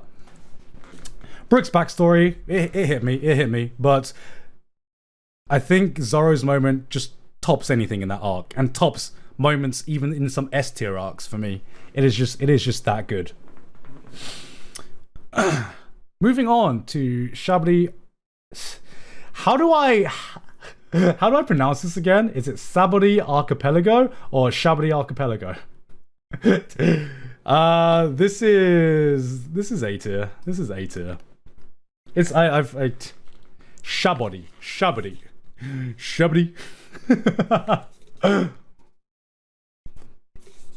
I would put this at like a high A tier, low S tier.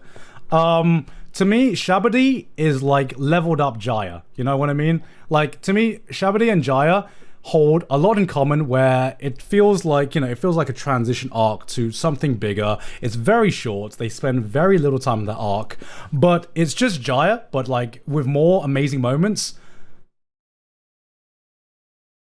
No, it's S tier. It's S tier. I'm kind of remembering the moments in Sabaody.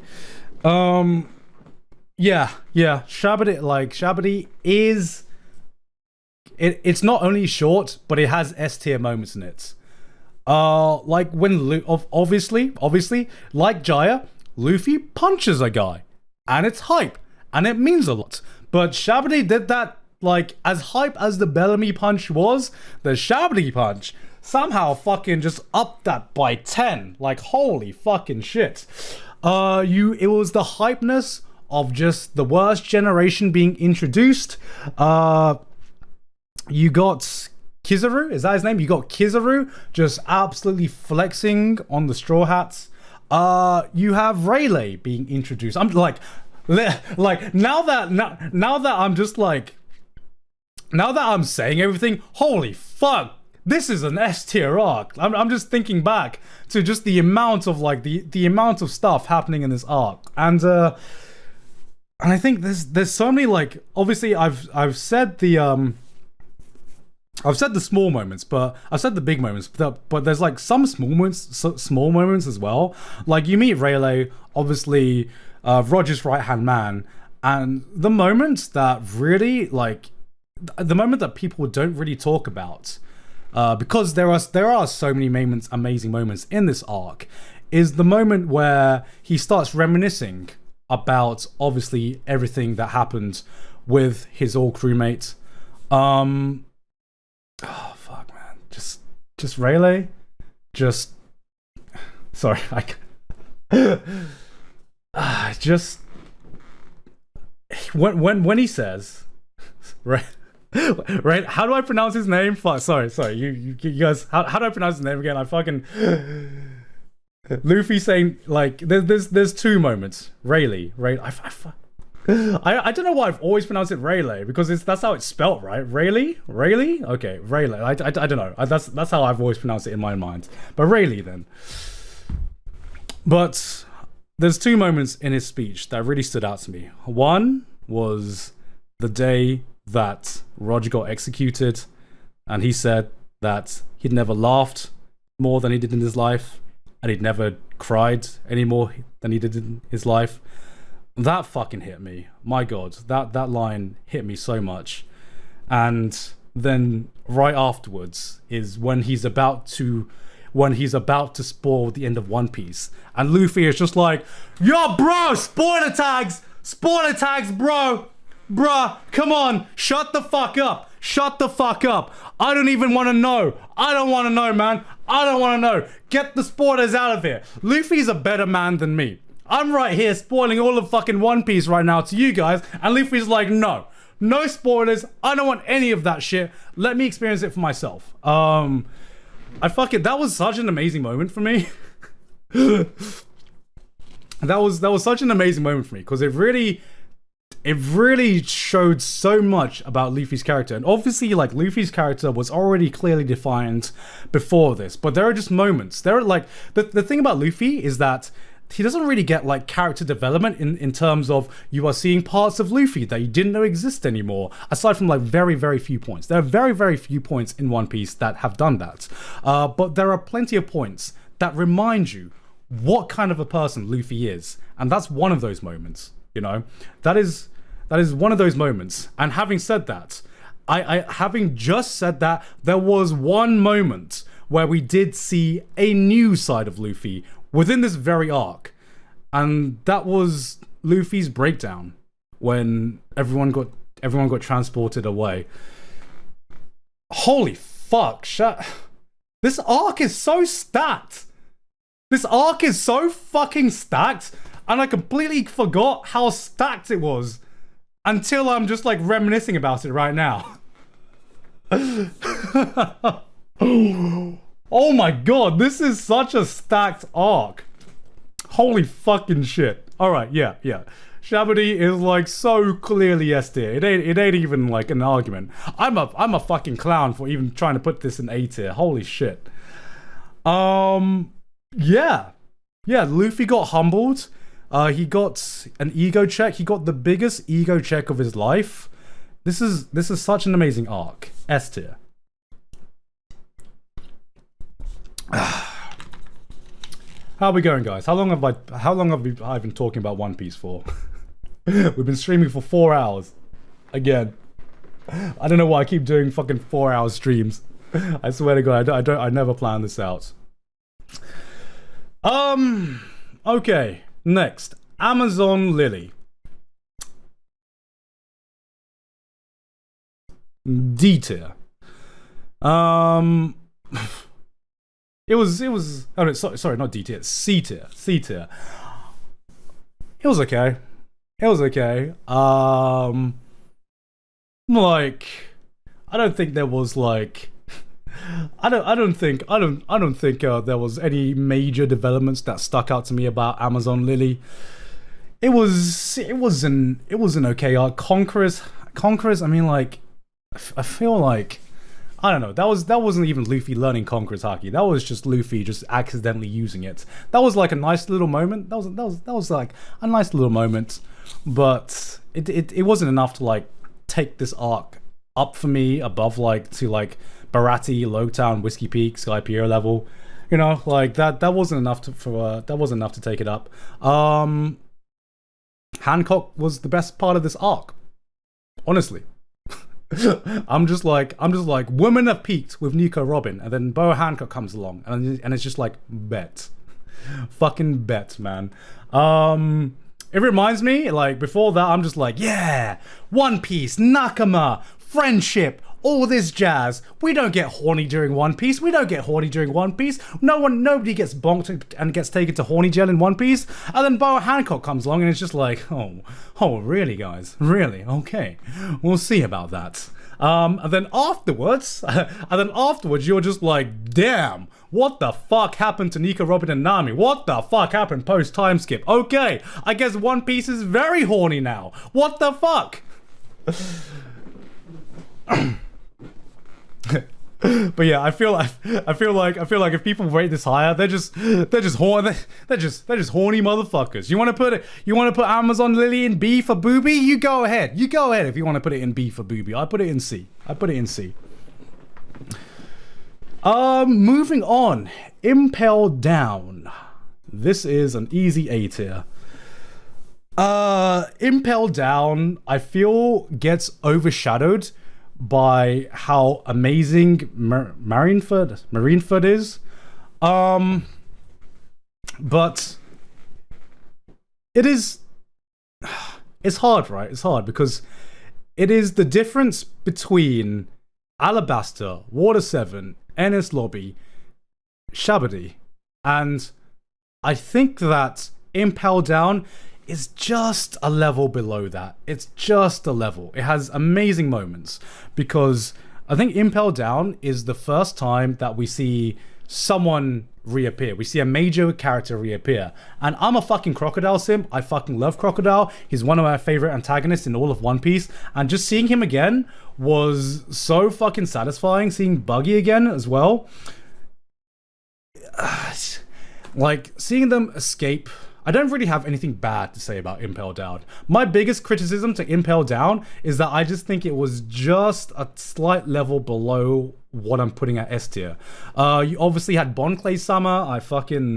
That was just like, how do you make me care about a ballerina? Like, how do you make me care about that character? I remember when Bon Clay was introduced, I'm like, how do you cross a ballerina and a clown together and make me care about that? You know? Like, it is absolutely incredible. Introduction of Ivanko. Yeah, I mean, Ivanko got introduced as well. Oh, that's so perfect. Oh my god, that's so perfect. Whoever just said that Bon Clay Sama is Jim Carrey, how are you so on point? How is one man so on point? How is one man so on point? Holy shit. That is okay, you get it. Like, we're getting to the point now. We're getting to the point now where I'm just naming good things and I'm naming like big things that have happened in One Piece. But at this point, like, big things have happened. I guess like every arc at this point, something big happens or something memorable happens. Impel Down, to me, is the highest A tier there is. Okay, everything other than this, it's like below Impel Down. Impel Down, to me, is just missing that one little thing to just bring it to the S tier. It's just missing that one little thing. Because I think a lot of that is just overshadowed by how amazing Marineford was. Marineford? Is it Marineford or Marineford? I can't remember. Like, Impel Down it had an amazing moment, but it felt like setup to Marineford. Marineford? Alright, Marineford. I mean, Marineford is easy S tier. It is up there in contender for the best fucking One Piece arc of all time.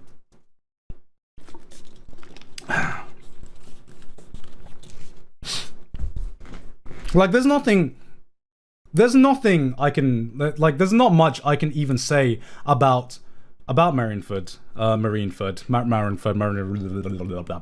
Like, what Marineford, I like Enies Lobby. I like Enies Lobby and everything about Enies Lobby. Marineford was just like, it's the only time in One Piece where from beginning to end, every single chapter was hype. Every single chapter was like a 9 or 10 out of 10, you know? And like, I think part of that is because unlike a lot of other arcs, this one cannot stand on its own. This one isn't like a self-contained arc. This one, Marineford was the build-up of all of One Piece so far to Marineford, right? And on top of every single chapter being like a 10 out of 10, because you know, you look at Wano, you look at Enies Lobby, you look at all of the other S tiers. Normally, like, you need the setup. You need the setup to get the banger moments, to get like that 20 chapter stint when everything was a 10 out of 10. Marineford had that. Its setup arc was Impel Down. It's Impel Down ran so Marineford could absolutely fucking supersonic sprint. You know, that's why it is like, it's hard, because I think Marineford is my favorite One Piece arc of all time, because on top of every chapter being a 10 out of 10 banger, you had arguably the biggest plot twist in One Piece so far. Because prior to this, all right, even though we're so fucking far from like spoiler territory, it still feels bad when I have to talk about Ace. Okay, when I have to mention Ace, I'm gonna like that development was like, it shocked me. It absolutely shocked me, because Oda had waited how many chapters was it until Marineford got, like, what chapter was Marineford and that arc? Like, it was like 500, right? It's like 500-ish. Okay, 500 and something. Like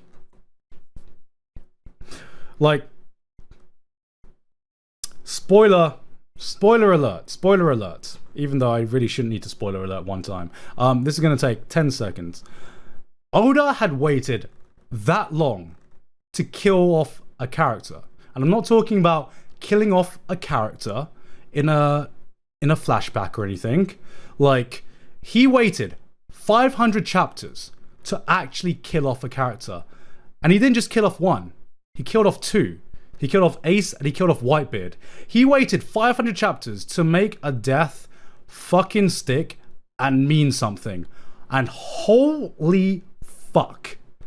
If you were going to choose a first death to really impact the entire world of One Piece, like, how... like, my fucking god, 10 years. Like, imagine holding a nut for 10 years. Imagine just like holding a nut for 10 years and just like teasing the audience, and like knowing you could do something that dramatic to make a character memorable, but just be like, nah, not this time. My fucking god. Like, no wonder people think Oda is a deity. You need to have the fucking patience of a deity to hold off on a plot development for that long. Holy fucking shit. Alright, spoiler over.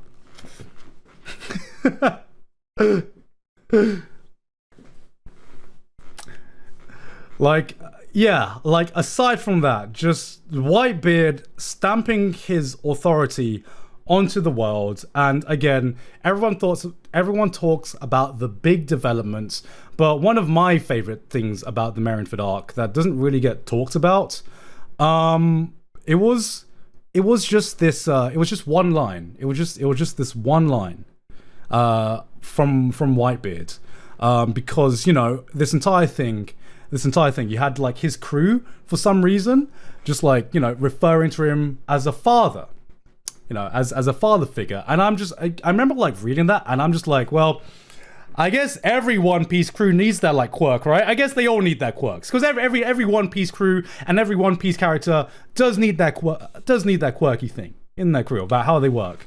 And then just reading that line, and then just building up to the moment where you see just a short flashback of him in his younger days, and just him ignoring the treasure and saying that all he wants is a family. Because like, I expected something big to happen with like other developments, but that line, it just fucking sucker punched me, man. Because I just wasn't expecting that line. I just wasn't expecting like, Vin Diesel, family, okay? No, I just wasn't expecting that line to come out then, because I was just like, this is done. I'm already like emotionally invested. And then just seeing that line, it just brought everything full circle and just tied everything together about their crew in the most beautiful way. And it was such a One Piece moment. You know what I mean? It was like such a One Piece moment where you just have this thing where you don't know why this thing exists. You don't know why this little quirk exists. You think it's a little stupid, and then just something comes later on that just ties it together emotionally, and you're just like, fuck, man, fuck. And that's like such a magical One Piece moment, and part of the reason that I love One Piece. And yeah, I mean, like, I've been talking about One Piece for like almost 2 hours. I feel like I should kind of move on. Otherwise, I'm gonna like fucking. Otherwise, I'm going to talk about One Piece till like the sun goes down. But yeah, I can. Oh, okay. Just one other thing that I remember about just being badass, just Whitebeard, like Whitebeard's ending on his feet. That's all I'll say. That's all I'll say. What a fucking moment. What a fucking goat. If there is few people in the One Piece universe that deserve the GOAT status, Whitebeard is definitely one of them. Moving on. Post-war, I mean, isn't this just like part of Marienford?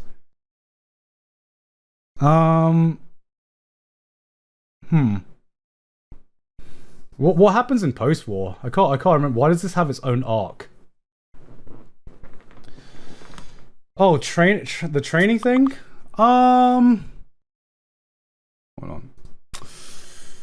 Rayleigh training. Okay, Luffy's backstory. Okay. I guess I'll put this in A then.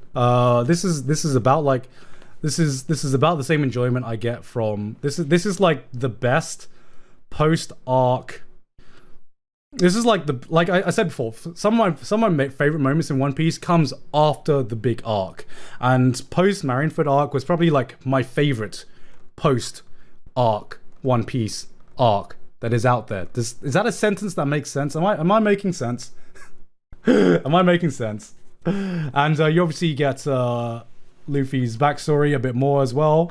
Yeah, that's a high A. That's a high A. Return to Sabaody, and that's just a B, right? This is just the arc where you see the crew flex their new powers.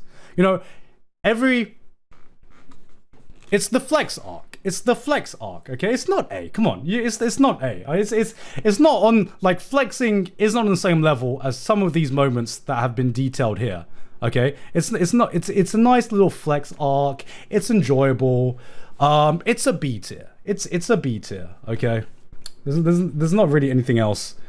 There's not really anything else I can say about that. Fishman Island.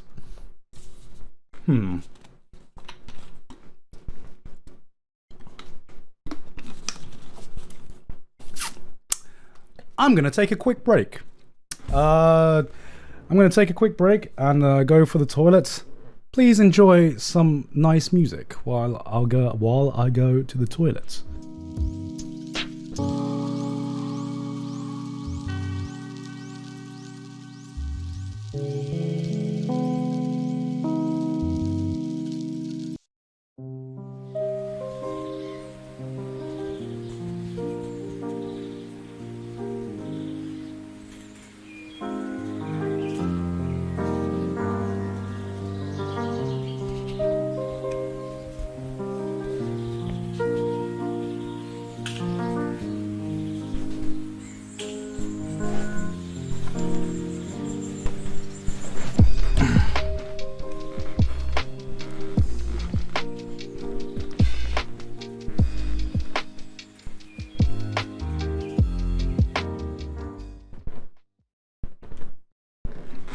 And we are back. I don't know why did I really pronounce why did I really accentuate the R in we are? We are. One Piece.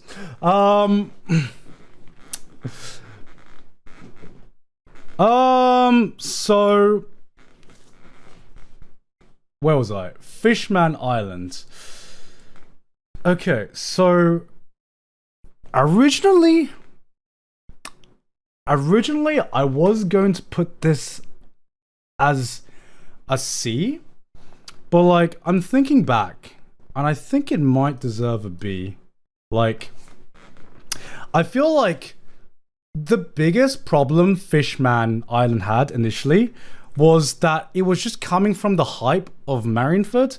So, like, I remember being sorely, not disappointed, but just sorely underwhelmed by Fishman Island, just because, like, Marineford had just happened, post-war just happened, and you were just like, holy fucking shit, One Piece has peaked. One Piece has absolutely peaked. How are they gonna fucking top this? What is Oda got coming next?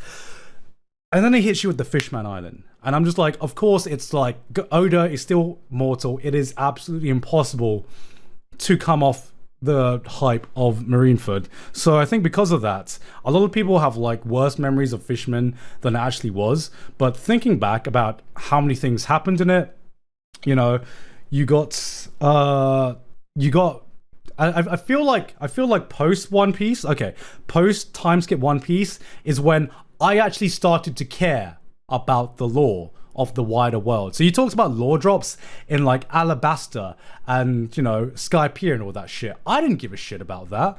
You know what I mean? Like, I didn't give a shit about it because it didn't come into fruition until like post time skip One Piece. I feel like there are a few good moments in One Piece. There were like a lot of good. Good moments in One Piece. There were a lot of good moments in Fishman Island.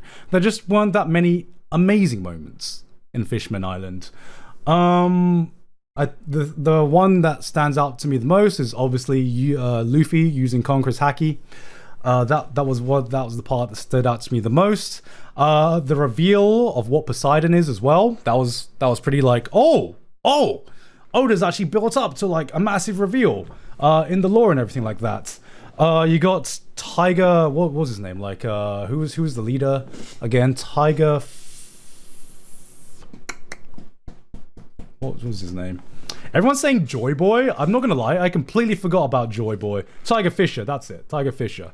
I really thought his backstory is interesting.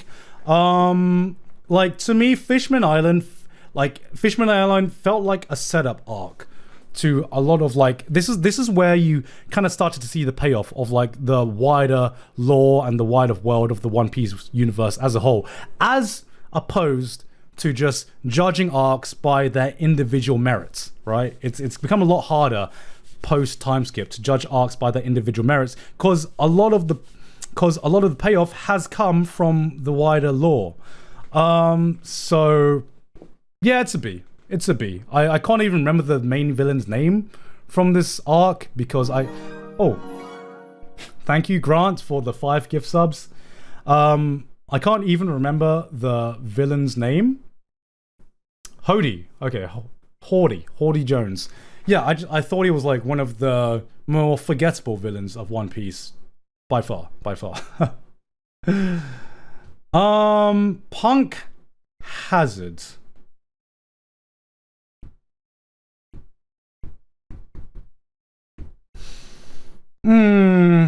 It's a C for me. It's a C.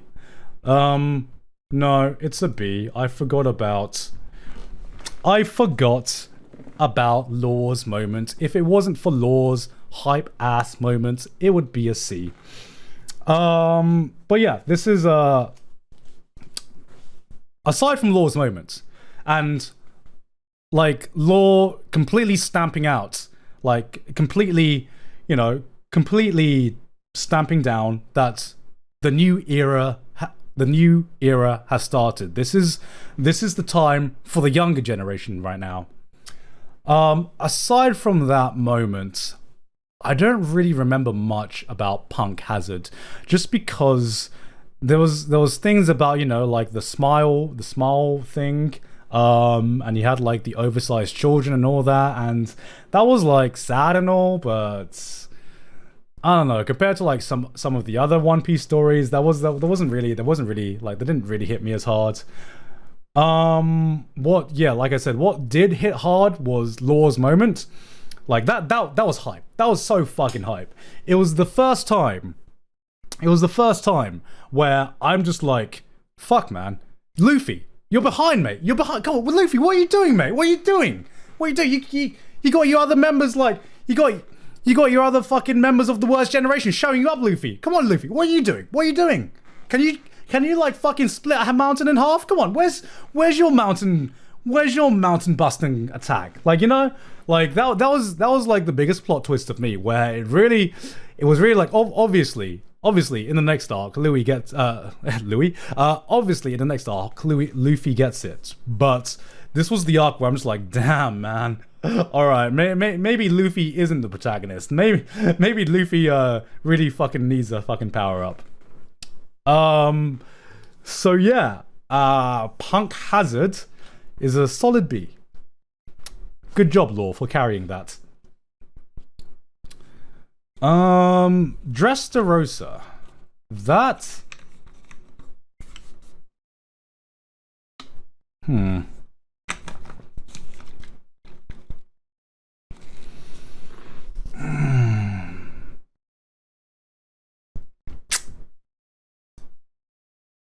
A. It's A. Fuck. I said that Impel Down was the highest you can possibly get before S, but I think Dressrosa is a tier below Alabasta, Water 7, Enies Lobby, Sabaody, and Marineford. I think it is a tier below. It is to me, it's a tier below. Oh, sorry, not Dress. I don't know why I put like Dressrosa. I don't know why I always pronounce it like that. Dressrosa. I don't know, it just rolls off the tongue, you know, because it's like Dressrosa, but you just like Dressrosa. Dressrosa. I feel like it dragged on for a bit. To me, Dressrosa was the fourth Ninja War arc. Dressrosa was the fourth Ninja War arc of One Piece. You know what I mean? Where it had some really good moments in it, but it kind of had a lot of slow moments in it as well, where it's just long. It's really, really fucking long.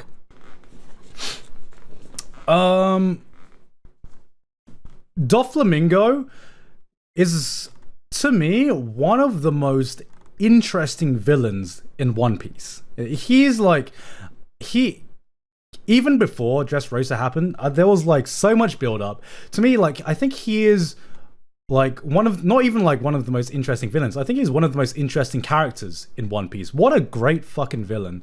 Like, to me, like, the moment that sold me on Doflamingo was even like is way before Dressrosa. It was like all the way back in Marineford, where he's just like, oh, you know, like, whoever wins this war will be justice. And I'm just like, fuck, man, this guy gets it. He sees the world in a way that no other fucking character sees it. You know,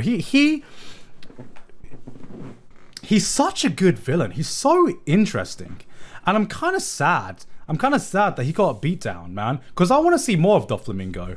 But the saddest part of Dressrosa is that it removed Doflamingo. Like, I fucking loved him as a character, and I feel like I still like want to see more about how he can affect the wider world of One Piece. I'm sure he'll be back. But yeah, Dressrosa, it's really good. There is a lot of good moments in Dressrosa. It is A tier. There are some S tier moments. Obviously, you got Luffy, Gear 4. I think it looks a bit it looked goofy the first time it was revealed. I'm not gonna lie. Thank you very much, Flozzymation System or Syst, for the 5 gift subs. It was a bit goofy. Like, you come from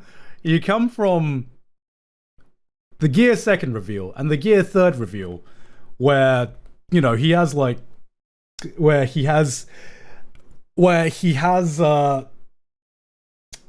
Gear 2nd reveal where he's like all pink and you got the steam coming out and you're like, fucking hell, this is hype as shit.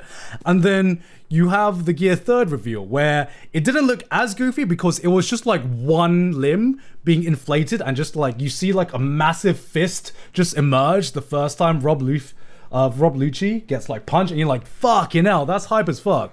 And then Gear 4 is just a blow up doll, you know. you know, like what it reminded me of is like you know like those inflatable men that those like inflatable men in front of like every like car wash or something that is just like bouncing around because like they're inflated by air and stuff like that. That's kind of like what it reminded me of when it first revealed. But obviously, when Gear 4 was hype because it was OP as fuck.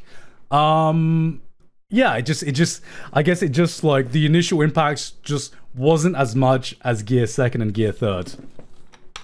Oh, the Sabo reveal as well. I forgot about that. Like I said, there's a lot to talk about Dressrosa. That wasn't my problem with Dressrosa. My problem with Dressrosa, it just felt very long when I was reading it. And this was me reading it. This was me reading Dressrosa. Fuck me, I can't imagine how slow it felt for anime-only watchers. My god, is there any anime-only watchers who watch Dressrosa? How did it feel for you guys?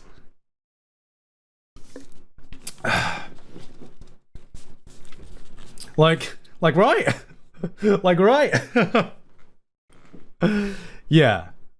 So yeah, that's me in Dressrosa. Zhao? Is it Zhao or Zoe?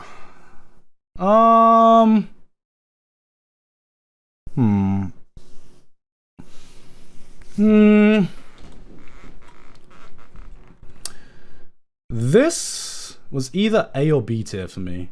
Definitely not S tier. I'm gonna put it at B. Yeah, I'm gonna put it at B. Zhao felt like it was a setup arc, so it felt very similar to something. It felt similar to something like Impel Down, just without as many amazing moments. You know, the furry arc. Yeah, this was very much the furry arc, but. It was like I think like it was a very interesting concept to have an island on an animal. I thought that was like interesting as hell. But yeah, I mean like it was a setup arc, but it just didn't have as many standout moments for me as some of the other setup arcs that are in A tier, you know. Sanji discovered his furry kink. Yeah, I mean, pretty much. Zhao was just cool. It was a cool arc. It was a cool little arc. It's like high B. It's like if it had like a holy shit moment, it'd probably be A tier. But it's a B arc for me. It was mostly lore and setup. It's a B arc. It's okay. Whole Cake Island.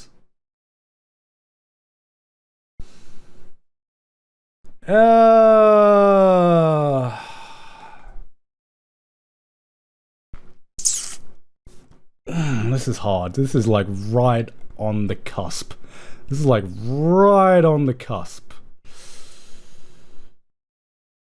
I'm gonna put it as the lowest S tier. I really there was so much of Whole Cake that I really enjoyed. Especially Sanji's backstory. I thought, I made the assumption, of course, dumb gun. Why would you make assumptions about One Piece and how effective it could be? I was just like, there is no character development left for the Straw Hat crew. Everything's been done. There is nothing more that can be done. And then Oda hits you with the Sanji character development. I'm just like, what? Damn. Okay. Like that was his character development is probably my favorite character development in all of the One Piece crew members right now. Maybe only rivaled by Nico Robin's character development in Enies Lobby. Zoro? I mean like Zoro to me, Zoro's like the Bamf, but in terms of like he's done a lot of things to like what Zoro has done is he has like to me like I always knew Zoro was a fucking Bamf. I always knew he was loyal to Luffy, you know what I mean? He's only proved more, like he's only escalated that to me. What I'm trying to say is we saw a side of Sanji that we just hadn't seen before. You know, we saw a side of Sanji that we just hadn't seen before. And that was like really, really impressive that we had waited this long to see a new side of one of the Straw Hat crew that had already been very, very established. Obviously, the Katakuri fight, probably my second favorite Luffy fight in One Piece so far. And you know, you were fighting the Shishibukai for one of the first times. It was just hype. It's hard, right? It's hard because it's what else happened in this arc that I'm forgetting? Something else massive happened in this arc. Oh yeah, you got the whole fucking alliance forming as well. And oh sorry, I said Shishibukai. I meant Yonko. So, apologies, guys. I'm sorry, guys. There's a lot of terms in One Piece. I'm sorry if I mix things up every now and again. This was the arc where like the Luffy alliance formed, right? And like he didn't just have a crew, he had an entire fleet. That was like, was this the arc? Dressrosa. Oh, it was Dressrosa. Fuck. Okay. I'm getting things mixed up now. Things mixed up. Okay, that wasn't Whole Cake. But yeah, having said that, Whole Cake Island is like, it's a low S tier, high A tier. Still very good. I'm like, if I feel like I'm gonna need more fucking tiers. I'm not gonna put more tiers, but it's definitely below a lot of the other arcs in S tiers, but it's higher than a lot of the other arcs in A tier that I can see. It's hard. It's like right in the middle of S and A tier. Reverie is hard. Because I feel like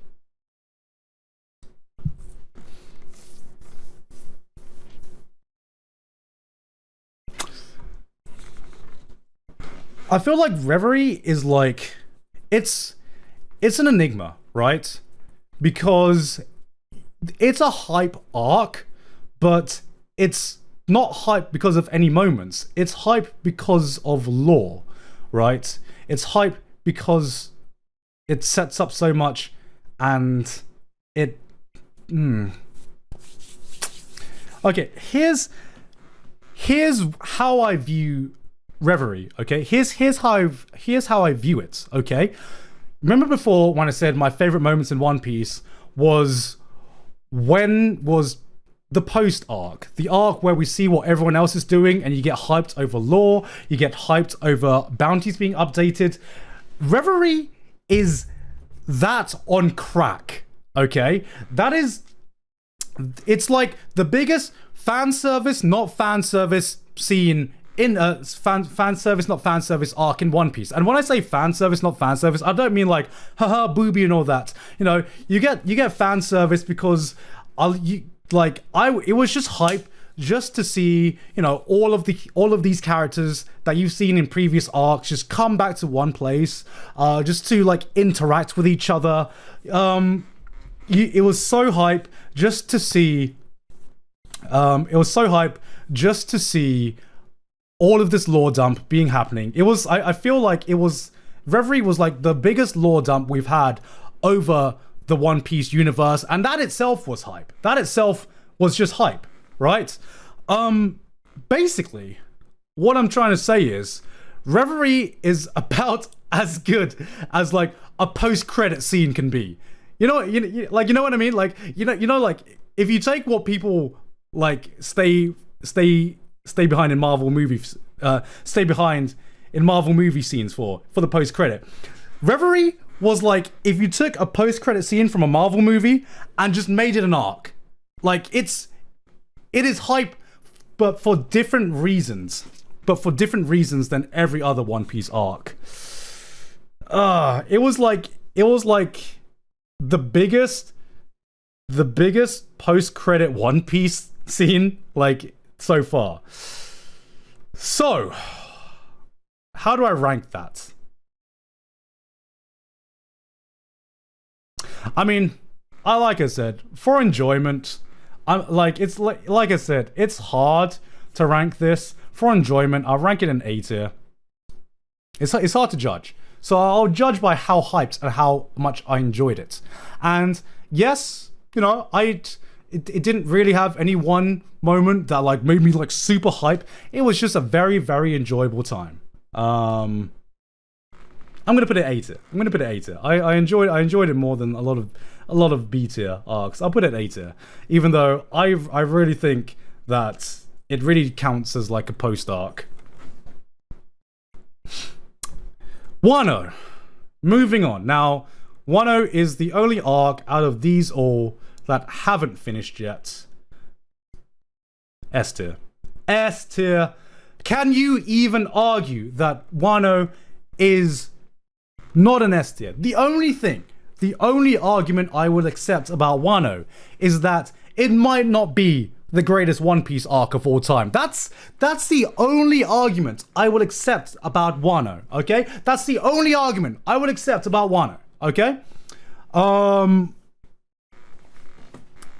If you haven't started Wano, and if you haven't read Wano, oh boy, do you have a good time ahead for you.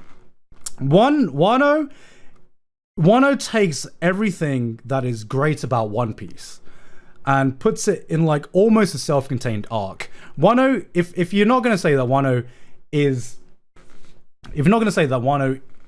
the best arc in One Piece, which I don't know yet because it hasn't ended yet.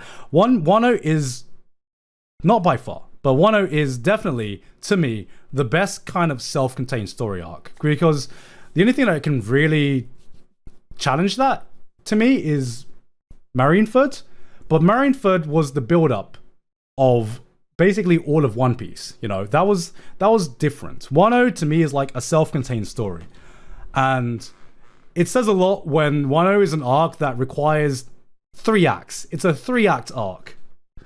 And maybe I'm biased because I've just caught up to Wano. Maybe I'm completely biased because this is just recency bias and I'm coming off the hype of just having caught up with it. But my fucking god, the payoff we're getting right now, is unfucking matched. Holy fuck, man. Holy absolute fuck. Is this manga or anime? This is manga right now. This is manga. This is like Wano. I kind of like Wano's the one arc I don't want to talk about too much, because out of every arc so far, I feel like most people might be a bit iffy about Wano spoilers, because some people watch the anime and some people read the manga. So I'm going to be very vague about what the latest developments are. What I will say is that it's proven to me once again that somehow 1,000 chapters in, Oda can still peak himself. Oda can still show me something new. Oda can still top himself. And it's incredible. It's absolutely incredible.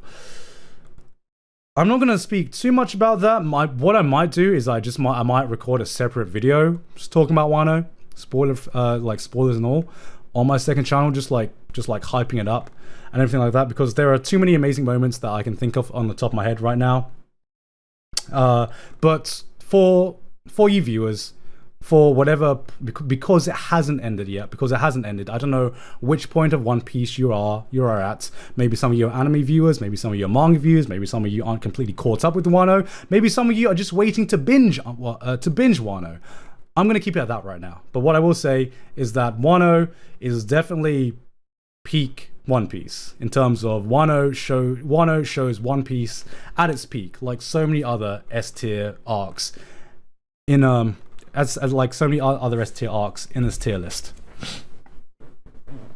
And that is it. That felt good. That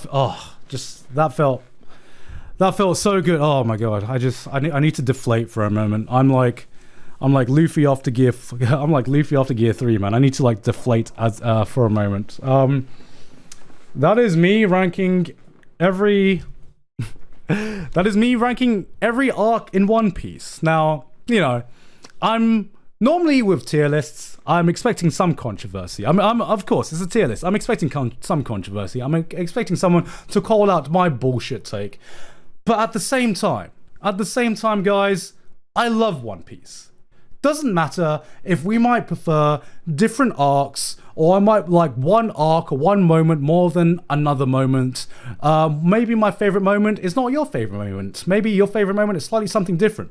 But I don't care, man. I don't care. We can disagree, because at the end of the day, if you're a One Piece fan, we can be friends. I will shake hands on that. I will shake hands and I will get along well with you, and I'll be like, you know what? I respect your opinion. Because at the end of the day, it doesn't matter how I tier all of these arcs, because at the end of the day, One Piece itself is S tier. And I hope that's something that we can wholly agree on.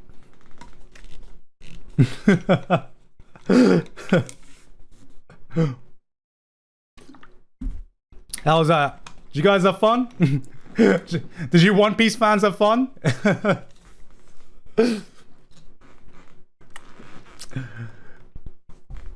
Yeah, so that has been the do the X. Unfortunately, I can't do the X because I don't have any like felt tip pens on me. Otherwise, I would do the X right now. But yeah, X in chat. You know, we don't do an F in chat. We're One Piece fans. We do an X in chat. We know what that means. X in chat. But yeah, that was my One Piece tier list. I've been streaming for 5 hours. This is way longer than I thought I would be streaming for. I thought I'd just do a quick meme review, but thank you all for listening to me, because here's the thing. I've been like, since catching up to Wano, I've been on like that One Piece hype, and I just needed to vent, and I just needed to talk about it, and I'm just like, this has been so freeing for me. This has been such a nice stream. I had so much fun this stream. I just got to geek out about One Piece, and I rarely get to do that with my friends. So thank you for listening to me fucking just nerd out about One Piece for 2 hours, or however long I was streaming for. Thank you for being there. I'm going to stop the stream here. I need to go to bed, and I need to wake up, and I need to pack tomorrow, because I'm flying off to England. Is there anyone I should be raiding right now?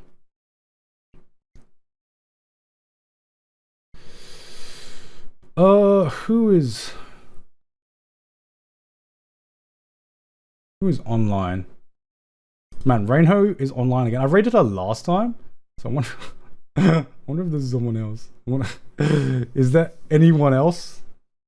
Eyepatch? Is Eyepatch Wolf? Oh, John's live! John is live! Fucking yes! Yes, boy, John is live. Alright, well, we're gonna be raiding John, aka Super Eyepatch Wolf. Alright, be nice. John's a good friend, and I haven't seen him for a while. You can tell him that we all just started geeking out about One Piece. He can talk about One Piece as well. If he wants to continue the One Piece stream, just ask John. He's a massive One Piece fan as well. But yes. Anyway, guys, I hope you enjoyed the stream. This has been a very filled stream. If you're a fellow One Piece fan, don't worry, bro. We're Nakama. We are Nakama. Don't worry about it.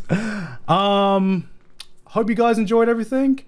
Say hi to John for me, and I will see you all next time. Bye.